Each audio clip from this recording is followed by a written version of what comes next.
Hello, welcome to our webinar on building the capacity to invest in rural prosperity, part 2, diving deeper into the development of rural capacity and connectivity.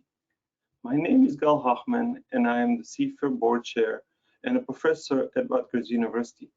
It is my pleasure to be moderating today's webinar. Next slide, please.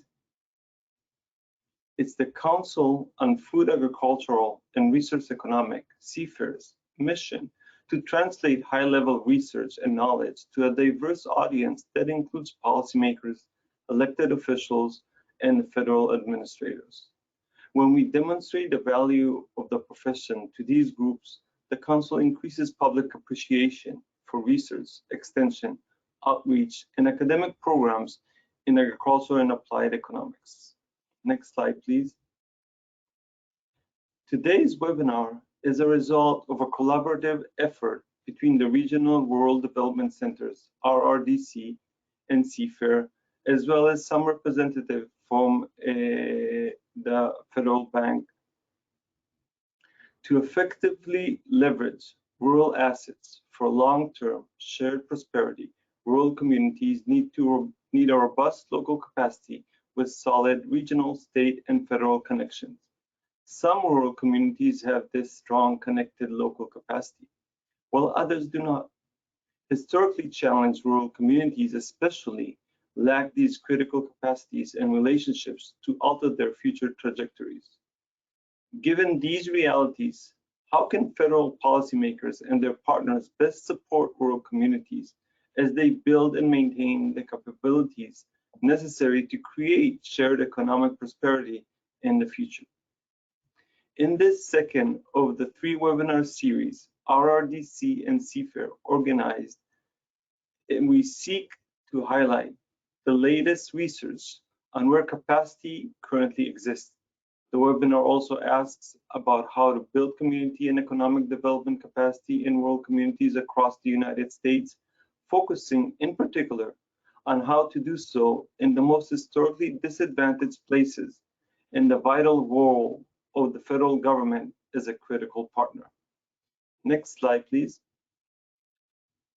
Before handing over the mic to Maria, who will offer introductory remarks and then introduce our panel of experts, I wanted to explain how to ask questions during the webinar to make sure that we know how to engage.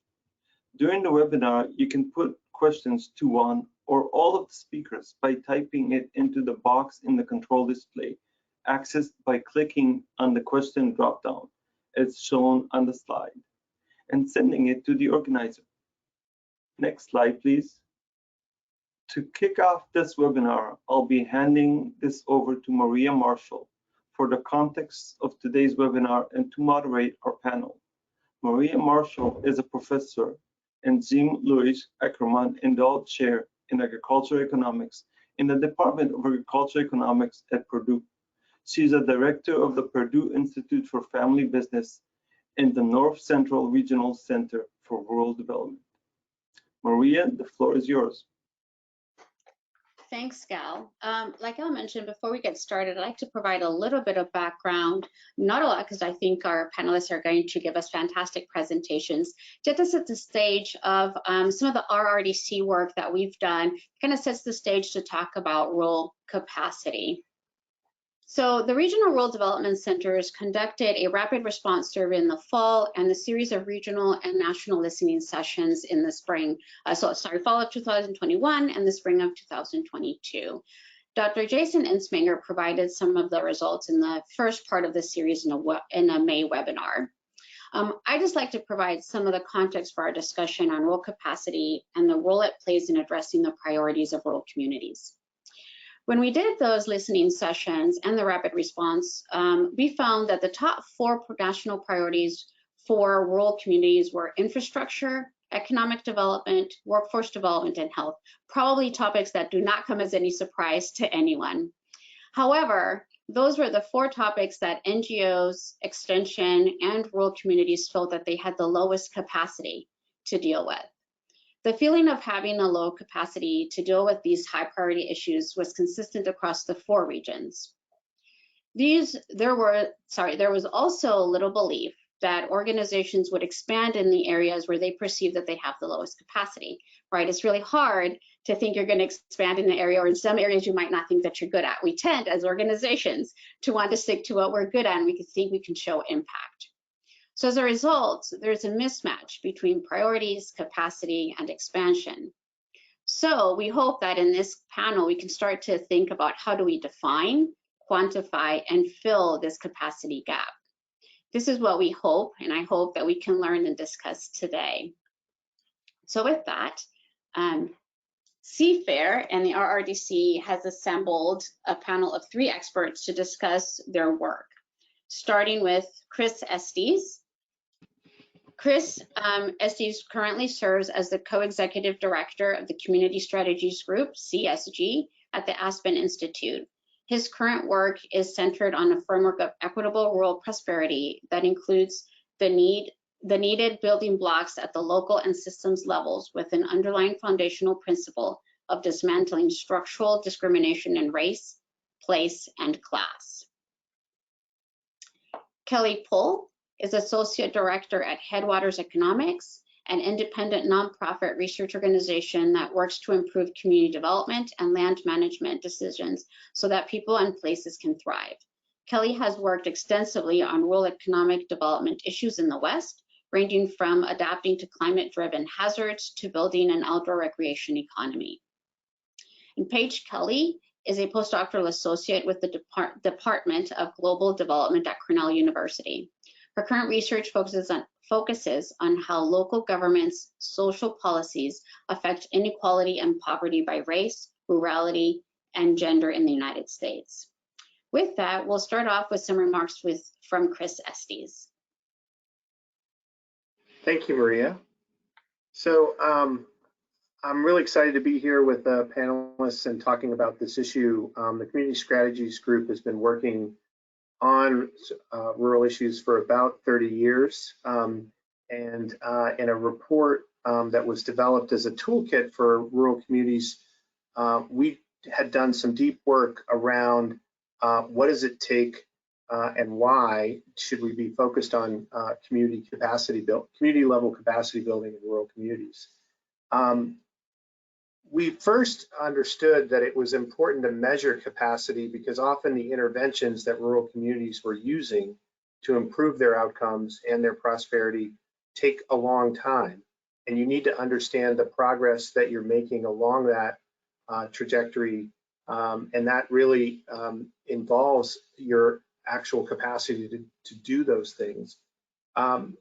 We've defined community capacity as the combined influence of a community's commitment, resources, and skills that can be deployed to build on that community's strengths and address the problems and opportunities in those communities. It's important to understand that when we think of commitment, it's really the will to act and based on shared awareness of problems and opportunities and workable solutions. Too often, communities make a commitment to issues without that sort of shared awareness and inclusion of all members in the community to understand the problems and the strengths in those communities.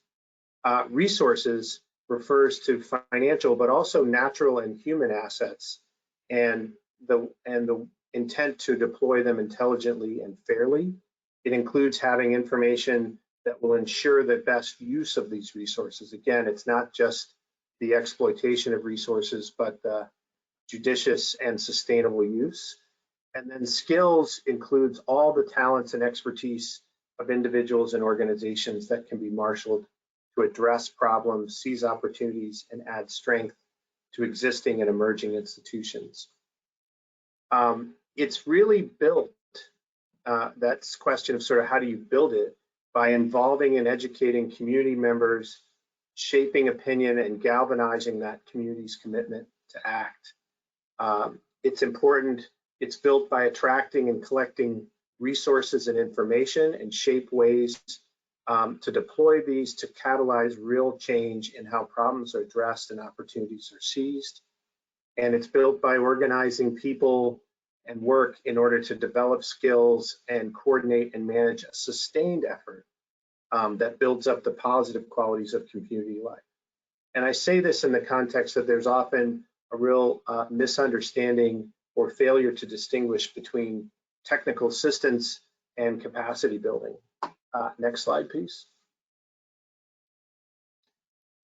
We've taken this work and sort of evolved it into this Thrive Rural framework for equitable rural prosperity. I use this slide really to highlight the purpose of this framework is driving towards this ultimate outcome that communities and native nations across the rural US are healthy places where each and every person belongs, lives with dignity, and thrives. We developed this framework through a lot of work with advisory groups, interviewing and talking with practitioners working in rural communities across the United States geographically and different communities and ethnicities. And it's really where I think we put sort of what does it mean to put capacity, what does it mean to have capacity to do things that move your community towards prosperity. Next slide. And I'm just gonna briefly show the framework. You can get more information about this on our website, but these are the kind of things that were identified in our work that need to be true in order for rural communities to move towards equitable prosperity. This theory of change is centered on what has to take place at the local level, and you can see a community's ability to advance personal well-being or build from its current assets, strengthening local ownership and influence, for example, are all capacity-oriented objectives. But particularly, I would highlight designing for everyone to thrive and preparing actionable leadership, because leadership is often a particular challenge and a key to sustainable capacity in rural communities. At the next slide, please. And at the systems level, we developed an additional theory of change to look at what had to take place that's sort of outside of the direct community's control. And this also influences what kind of capacity communities are going to have. So the ability, for example, to be able to balance your development outcomes by your funding sources and regulatory environments ensures long-term sustainability for rural communities.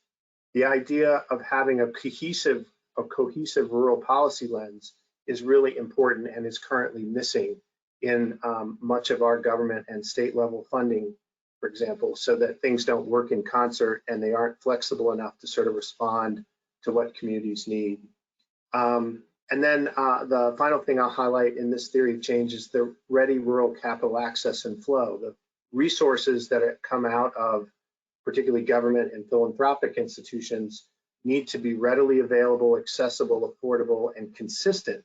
And often rural experiences very episodic funding, the ability to take advantage of a particular funding opportunity, but not in a way that sustains that work over time. That's it for me. Thanks, Chris, for your presentation. Now we'll be hearing from Kelly. And as a reminder, make sure you're putting your questions in that question box so that when we have the Q&A, I can start asking questions to the panelists.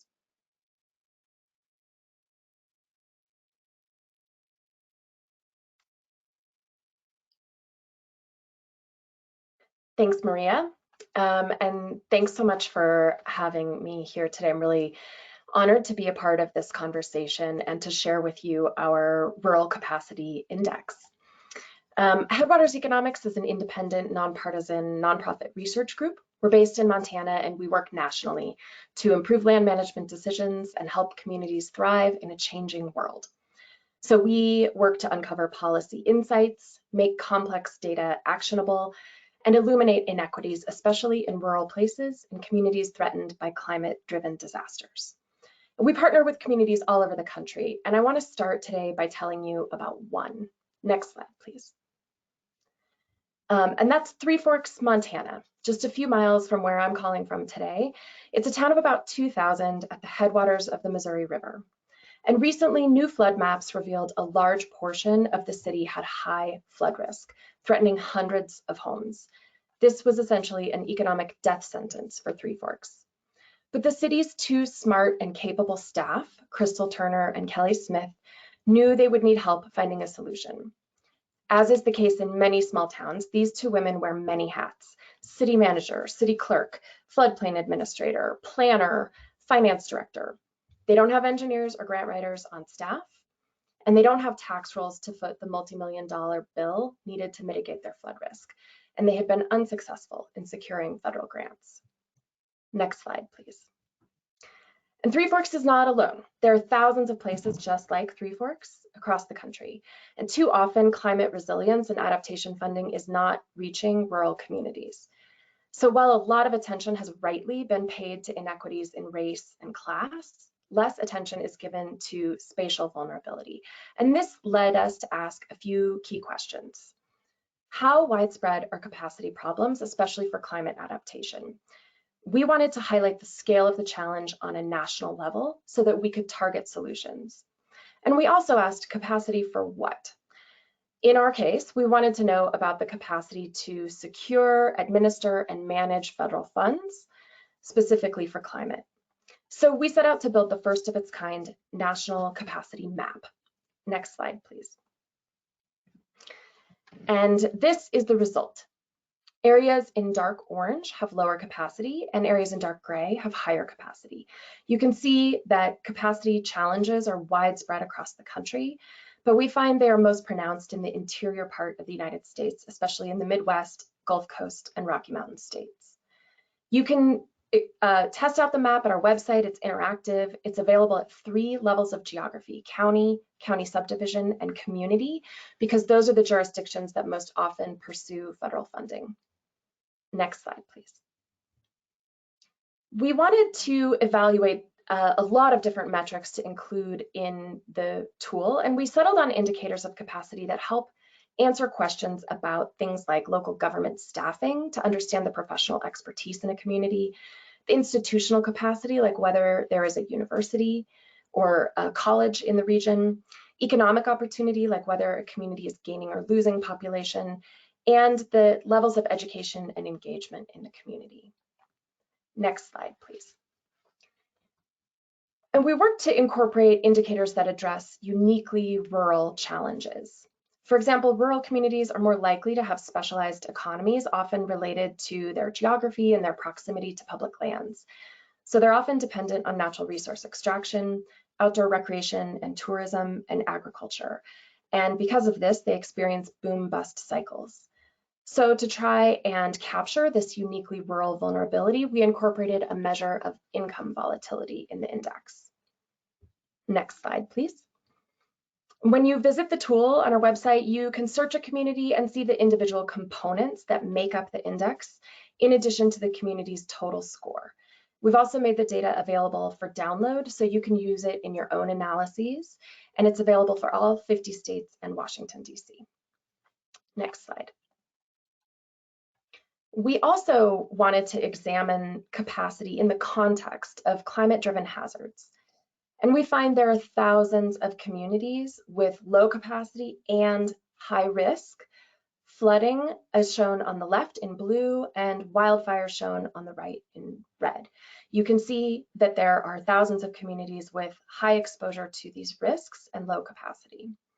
And we also find that many of these communities also have social vulnerabilities, further amplifying their need. For example, a disproportionate share of communities on the right with high wildfire risk and low capacity are also Indigenous communities. So this index is really highlighting the stark reality that there are many at-risk places that will have trouble accessing federal resilience funds. Next slide, please. And we hope these data can be used now by all of the folks in this virtual room to start addressing capacity gaps and leave fewer communities behind when it comes to federal funding. So these data can be used to do things like stratify grant programs, augment criteria in existing grant programs like FEMA BRIC, and new programs coming through the Infrastructure Act like Community Wildfire Defense Grants. And they can be used to identify where we need more regional connections and where we need to target and support more talented local government staff, like the 2 women in Three Forks, Montana.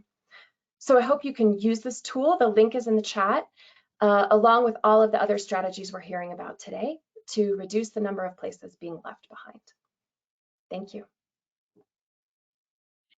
Thanks, Kelly, for your presentation. Next, we'll be hearing from Paige Kelly.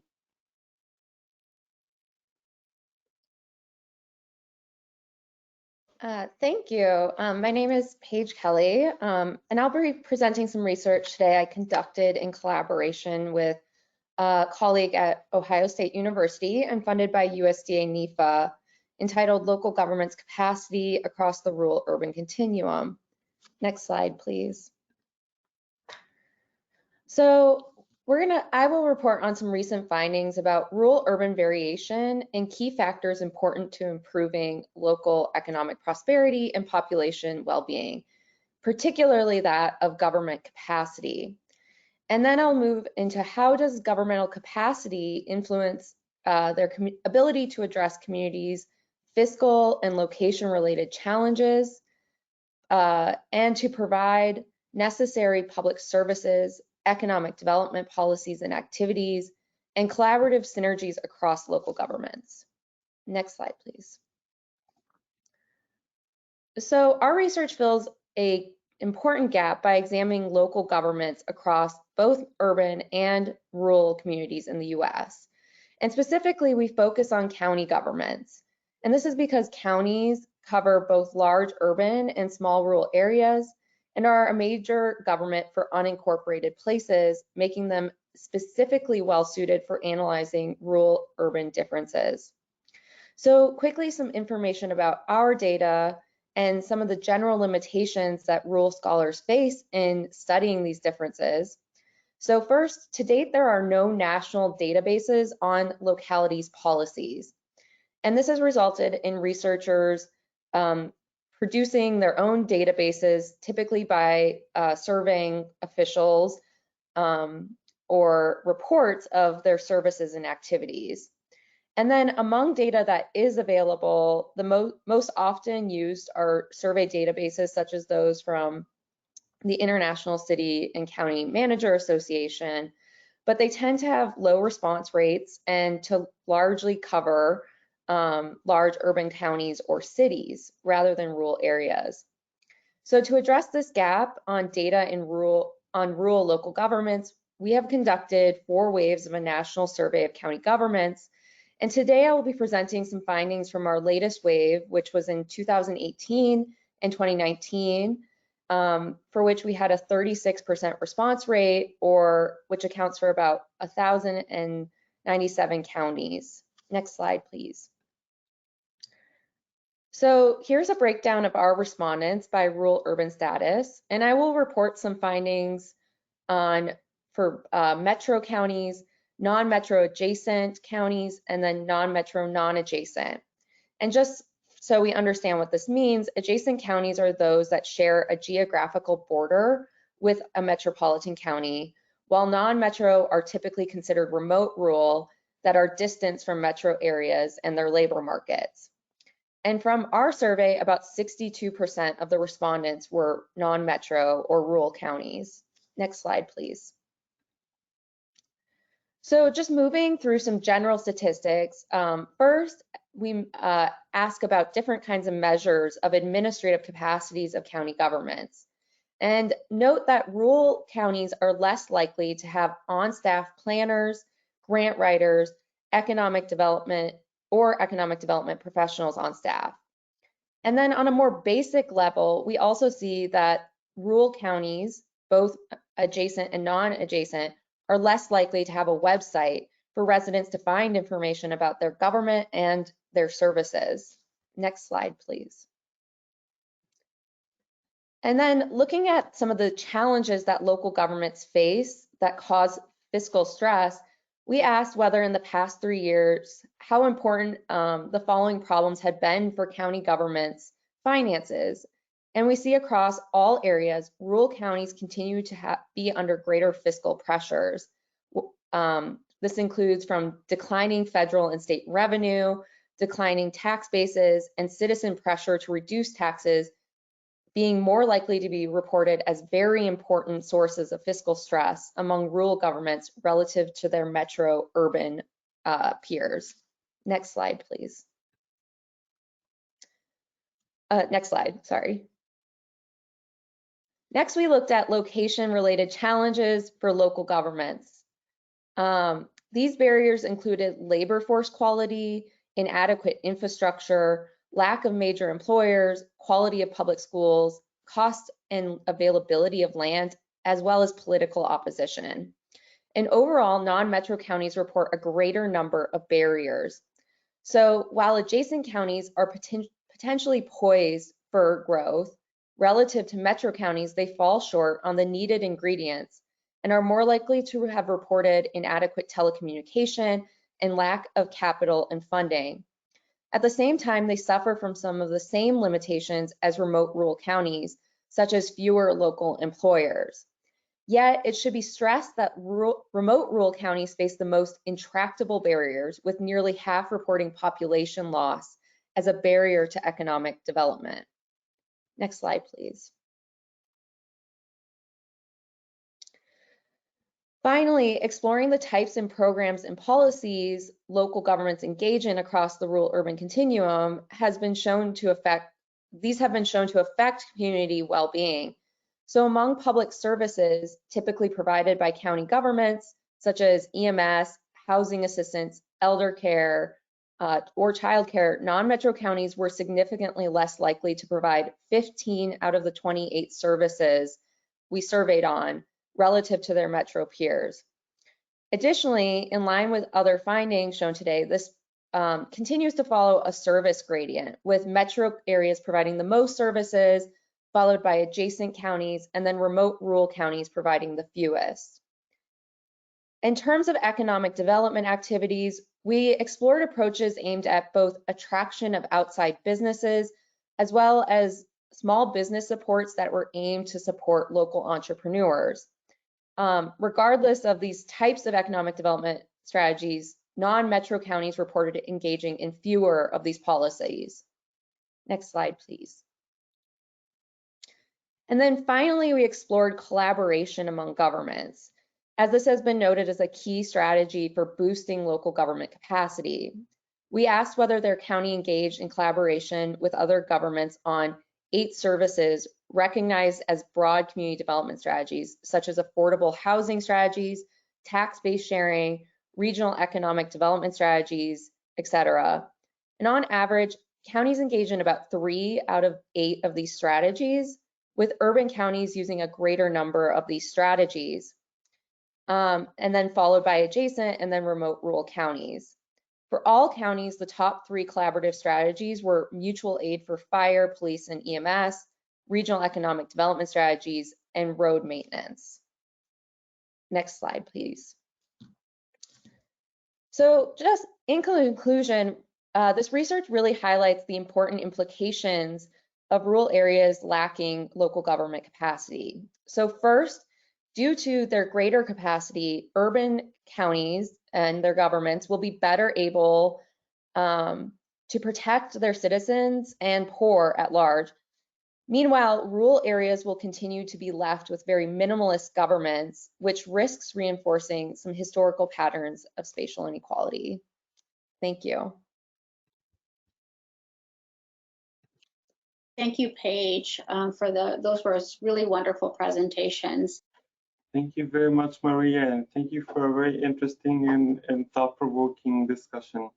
We will follow up on this discussion with a recording of the event, as well as any unanswered questions will be addressed in a blurb that will come with a video recording that will be posted on our site, as well as in YouTube.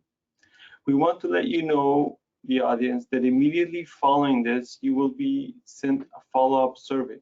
Your feedback is really important to us for understanding how our future programs and offering can better help serve you. It really will take less than a minute, and we really appreciate your helping. Next slide. Before we wrap up, we encourage those that enjoyed this webinar to sign up for our newsletter, where you will get more information on similar event online at cfair.org. In addition, you can find a podcast series that we're supporting, Keeping Up with FAIR, on the various podcast sites from Spotify, Apple, through RSS.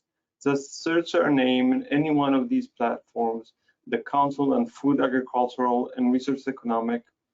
And you can also search us on Twitter. And we really encourage you to send us all in any inquiries, and please contact us with any questions at information@cfair.org. Next slide, please. I want to offer a big thank you, a quick word of thanks to our partners. This and other CFAIR programming wouldn't be possible without the continuing support of the Agriculture and Applied Economic Association, the U.S. Department of Agriculture's National Agricultural Statistics Service, NASS, as well as the department's Economics Research Service, ERS. Next slide, please.